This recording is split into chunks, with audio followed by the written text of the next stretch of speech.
Hey guys, and welcome back to another video on the RoBuilder YouTube channel. Let's kind of take this one back and go back to the roots of the channel where we're trying to help out new builders. And today we have 5 tips for new studio builders. Now guys, this video will be focused towards the absolute new beginners to studio, people who have never used it before.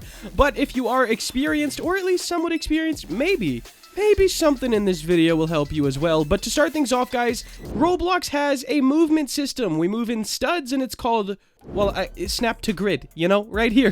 It's in the model section up here in your tabs, and you can set these however you would like. I usually build on 0.25. A lot of people like to build on 1 stud, and this basically will let your parts snap together right where they need to, so you don't end up with any small gaps or small errors, just anything like that, and everything snaps together really nice. And you can change this. Oh, let me put that back so we're not looking sus out here. But you can change this however you want, and you have a rotate one as well. If we were to set this to, for example, 90 degrees, we could rotate this part 90 degrees perfectly.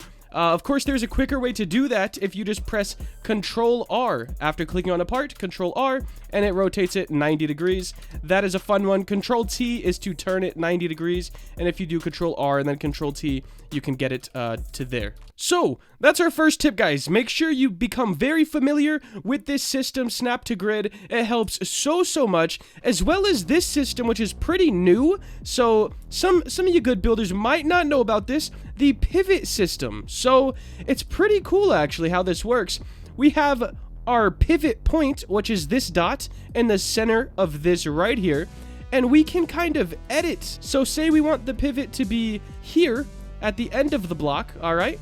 And we can just turn that edit pivot off, and then Control D, Control R, Control R. It's like we have the pivot at the end now. So if the pivot is in the beginning, so we'll just reset it, Control D, and then we'll rotate this. As you can see, it kind of makes a cross. But if the pivot is at the end and you rotate it, it just, you know, elongates the piece. So you could probably do a lot of cool stuff with that pivot system. I still don't know, like, you know, the best uses for it, but I would imagine it would help with buildings. Alright guys, up next, this is for anybody, advanced or new. Learn the secrets. I do call them secrets. They won't be after this video. Anyways, there's a few things that are just super helpful to know within Roblox, because Roblox has like a few kind of weird bugs. Alright, for example, let's go ahead and make this brick. We have a cylinder right here and a part right here. We're gonna put that inside. Not that way. I'm gonna go up. Just something like this. So we have a wall. Alright, guys. We're gonna make both of these into brick right there. And we're gonna make them like a reddish color. So something like this. Now, as you can see, the bricks don't line up. And that's because cylinders, when you spawn them in, they spawn in sideways or laying down like this. So all you need to do to fix that is grab a part, just a normal block. We're going to put it right inside here. Perfect. Grab both of those with shift, and then we're going to union. Now we just got to take this back to brick, just like that. And there we go. Now this doesn't line up perfectly because the brick right here is not out all the way to the edge of this. But now they are on the same level. So that is one thing that I would call like a secret. One of those secret tricks. Another thing, if you're building, for example, some steps. Alright, so say you built a staircase and it was hard for a player to smoothly walk up it. All you're going to want to do is add in a wedge, put it right at the bottom of the steps, and then make it as big as the steps, of course. Just like this. It's going to be a little big for the demonstration. Put it on the back. We could probably bring it down like this. And then we're just going to turn this invisible. Now, no player will be able to see this wedge, but they will have a smooth experience walking up the steps. So just stuff like that. Weird tips and tricks that'll help your game have a smoother experience. That is my tip number 2. Up for tip number 3, guys. Find and utilize plugins. There's so many insane plugins on Roblox that can literally speed up your building.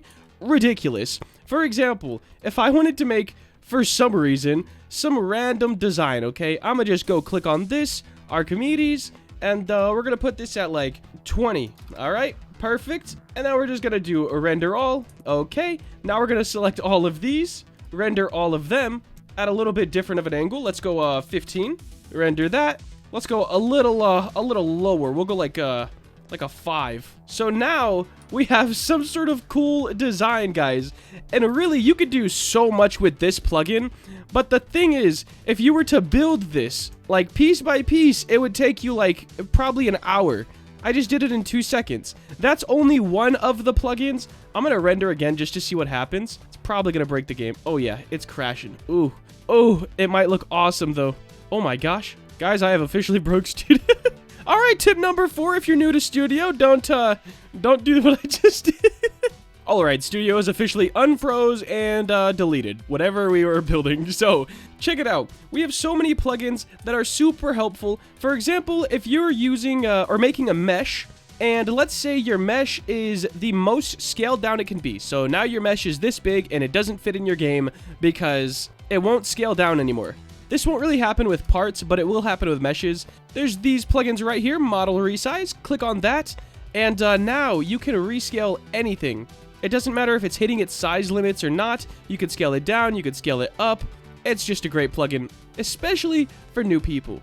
Now, there's a ton of other plugins. I'm not going to get into all of them today. I do have a series on the channel called If You're a Builder, You Need This Plugin, and it's definitely worth looking up if you're looking for some very awesome plugins. There's quite a few of them that save me hours every day. Whenever I'm working on a project, I'm guaranteed to use at least one of the plugins from that series. Alright guys, now this tip for tip number 5, I guess, or tip number 4, however we want to count it, it's not for the new studio builder, but it is. So I would say this, don't limit yourself to Roblox Studio. When I first started building, I just only used the 4 things that Roblox offers. We have the part, the sphere, the wedge, and the cylinder.